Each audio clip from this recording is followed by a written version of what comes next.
Now, you will realize that it is not easy to practice diabetology. Zargar will bear with me. Zargar is in this line in the most difficult areas and has done very well. I was listening to his one comment about 2 decades of the follow-up of a patient, and the patient came back to him virtually reversed. So, we have some stalwarts sitting here who are managing diabetes with art and science, and such a group of learned audience. Not that I'm afraid or ashamed, but I have my reservation whether you will appreciate my talk. But with due regards to all my seniors and colleagues and these great people, and I would like to tell you the physician's factor leading to therapeutic inertia is in insulin therapy. One of the most difficult job is to convince a patient to go on insulin. That is the art of medicine. What is the art? Art is, first of all, you take out the phobia in the mind of the patient about diabetes distress, make him comfortable. Faith is the best healer. You create a faith. You can't create a faith by putting your cutouts and writing articles in the paper, coming on the TV. Faith is built over a period of years. And that is art of medicine. To create a faith in a personality of a doctor in the minds of our shifting patients. I have some patients who have seen 16 doctors. The first prescription I saw belonged to a friend of mine, a very dear friend of mine, and it was 100% accurate. There was no need to change that prescription, but he wanted to change it, and I was his 17th doctor. So the point is, when you have a population like this, how do you build faith? So first is the prescription of insulin has to be done very tactfully. Resistance of the patients to insulin is the first thing. Doctor साहब बाकी कुछ करो लेकिन insulin मत दो. Knowledge barrier. The knowledge barrier is with the patient as well as with the doctors. Cost bear. The cost is prohibitive. Supplies. Psychological barrier. Psychologically, people are somehow, when they come to a doctor, when you start with your great charm and your personality and your various photographs with Prime Minister, President displayed in the waiting room, they say, हम तुम्हारे पास आए क्योंकि हमको insulin नहीं चाहिए. First dialogue. And many people perceive that when you put the patient on insulin, that's a defeat. That's a great defeat. Something has gone wrong. So low prioritization versus other disease, inability to manage, and lack of skills. Next slide. Now, how do you do this? Pursuit inadequacies, pursuit side effects, perception of patient, attitude towards insulin, and perception of patient's barrier. So these are the areas. So insulin conversation, how does it go? Timely conversation provides an opportunity to set a positive context. This helps to prevent the sense of guilt and personal failure regarding insulin. A lot of people feel that this is the end of the road. Many people say that, doctor साहब ये insulin मत दो, हमारे दादा को चालू किया 6 महीने में मर गया. अरे बाबा, बिकॉज तुम्हारे दादा को 30 साल देरी से चालू किया insulin. That is the cause of death. It is not the end that we start your insulin. Healthcare providers should focus on open-ended questions to identify the problems and address any concern regarding insulin therapy. That is art of medicine. This is art of medicine.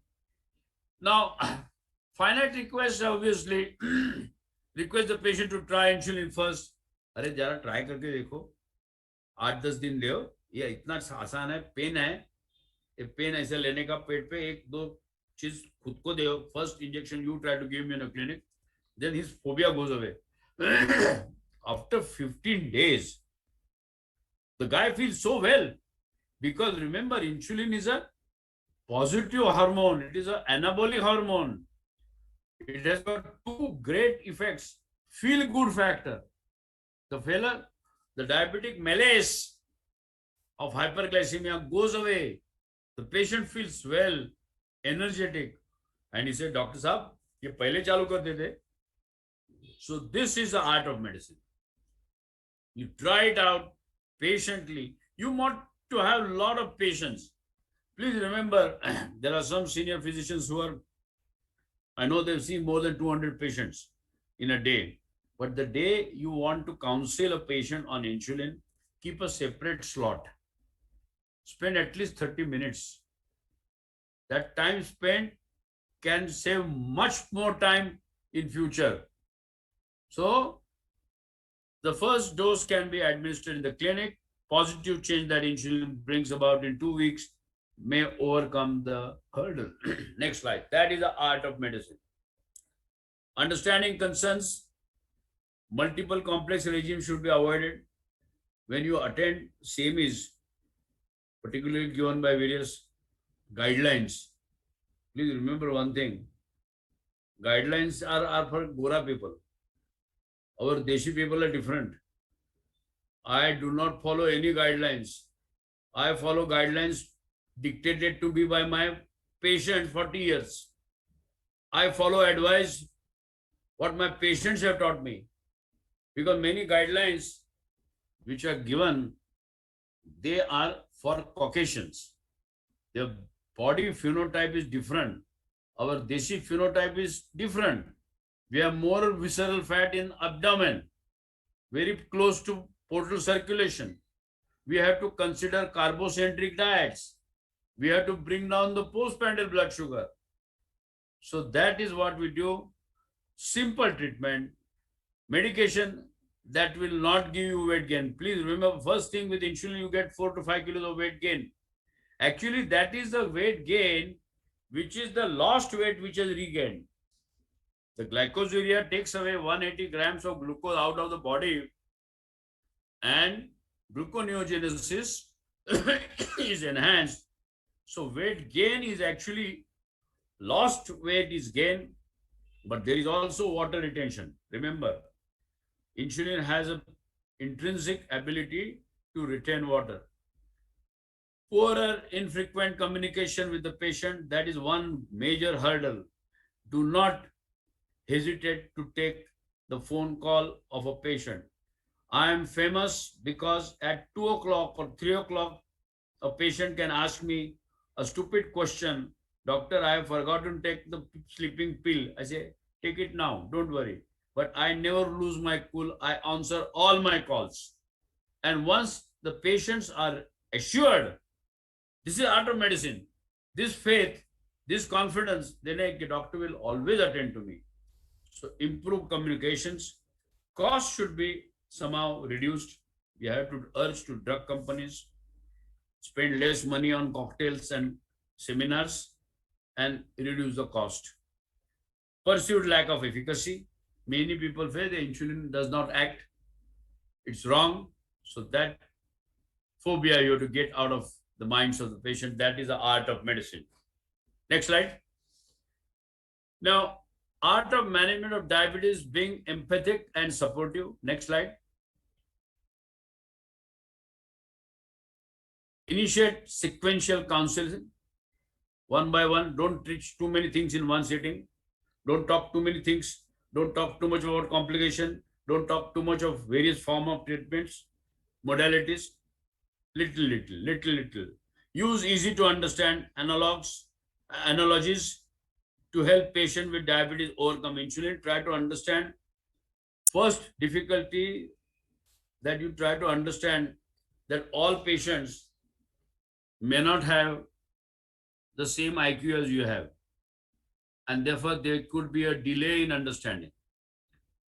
There are some occasions when the patients are more well-read than you because of this Google and Internet University. And many of them will tend to judge your knowledge based on their knowledge. Patiently handle it. That is the art of medicine. And don't try to use one size fit all. There's a variation. Next slide. Demonstrate the ease of insulin initiation. Next slide. Apply the teach back method. Comprehension of the patient must be understood. Whether the patient has understood it. I'll give an example, a very high level executive who was my cousin. I gave him a pen to use. Then his blood sugar after 1 week was higher than before. He says, very interesting thing is happening. I said, what? I tried to, you have shown me how to use it. I tried to use the insulin. How much the insulin in the bottle is in the pen is the same. It doesn't seem to be going. I say, you fool. It has to be connected to the needle. Then I realized it is my mistake. I showed him how to take injection, but I had not put the needle. So the technique, first of all, whether the patient has understood it. And that is the art of medicine. Provide information, spoken, written, etc., and all level of individuals may understand. Simpler titration algorithms for self-management of increasing doses, modification of doses can be easily taught to the patient, provided you have a safety that he will not overdose. Now, science of diabetes. The science of diabetes is going at a pace that we cannot keep a pace with that. Next slide. The development of type 2 diabetes is progressive, we all know. Insulin resistance, beta cell increases insulin output to maintain first augmented insulin, hyperinsulinemia stage, postprandial fasting blood glucose going up, particularly in our country.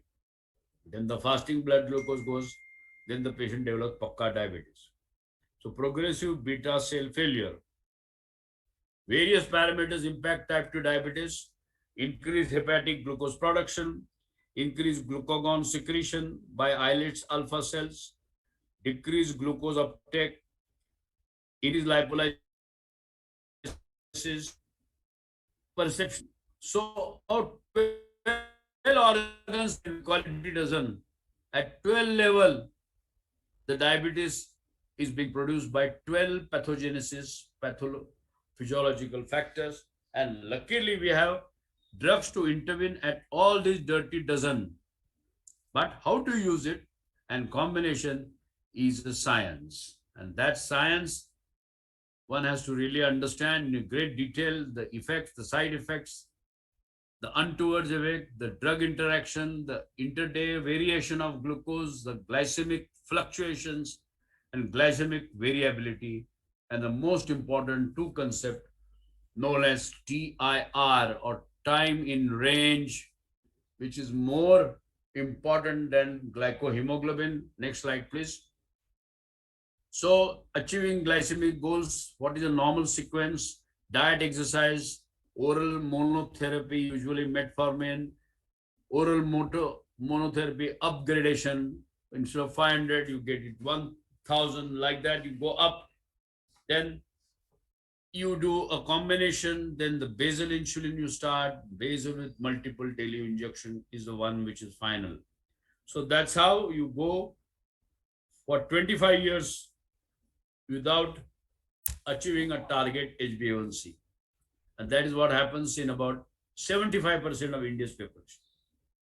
Our targets are never made to less than 7. And that's the main problem of a very high prevalence of complication, both micro and macrovascular disease. Next slide, please. Now the science says TI refers to time spent in individuals' target blood glucose, usually 70 to 180. And that is the target that you would like to do. You can do it with the CGMS. All these technologists, diabetologists can put that small coin-shaped gadget and see that 15 days graph, and you'll be surprised to see particularly people who are on NPH insulin at night, how many people are in hypo range at night, which goes unnoticed. But time in range is barely 12 hours. So time in range should be at least 18 hours to 20 hours if you want to do something good to the patients microvascular complication. Percent of time spent below or above indicates hypo or hyper. TR may be used as an appropriate endpoint of clinical research. Emerging evidence suggests that TR is inversely correlated to risk of developing micro and macroscopic complications in diabetes. So this is a very important tool, TIR. Next slide, please. TIR and microscopic complications, very well known. Next slide. TIR and CIMT. What is CIMT? Carotid intima media thickness. Now, each 10% increase associated with 6.4% abnormal CIMT. It's a marker of the atherosclerosis. Diabetes is atherogenic disease. Now, if the TIR is allowed to come down from, say, 16 to 4, then you have a higher chances of developing atherosclerosis. Next slide, please. Challenges in Indian scenario, multiple. Next slide. Evolutionary determined poor beta cell functions, low lean muscle mass. We are thin fat Indians. What is thin fat Indians? At a BMI of 21, our muscle structure is small, but abdomen is protuberant. Shitji. And it is considered as a sign of prosperity if you have a little tummy. Most dangerous fat is this abdominal fat because it's white fat. It has no mitochondria. The fat which is the baby fat is full of mitochondria. Energy pack house. A fat house without any mitochondria is dangerous fat. Next slide, please. High carbohydrate diet is a common in Indian. Next slide, which is a big problem. Indian scenario is worse owing to high carbohydrate diet. Next slide. Now, insulin therapy for proper prandial regulation. There are two beautiful insulins which I won't mind talking. It's not promotion, but it is pure experience, are the co-formulation. I personally prefer co-formulation more than mixtures because co-formulation, each individual item has its own identity. It's a short-acting arm and a long-acting arm put together without changing the time action profile and kinetics. Next slide, please. Recent evidence that the faster acting insulin prevents the excursions of glucose. Now it is thought that if the person's blood sugar is persistently 200, it's okay. But if the blood sugar is 60 in the morning, 500 in the afternoon, 45 at middle night is the most dangerous fluctuation. Glycemic variability is more dangerous than steadily increased sugar. I'm not saying that 200 is acceptable, but what is more dangerous is glycemic excursions. Next slide. Next slide, please. So, friends, I have discussed the science in detail. I have also discussed the art of medicine and art of trying to convince a person, make him comfortable, building faith, gain assurance, at the same time aim at prevention of micro and macrovascular disease. This is the balancing of art and science in management of diabetes.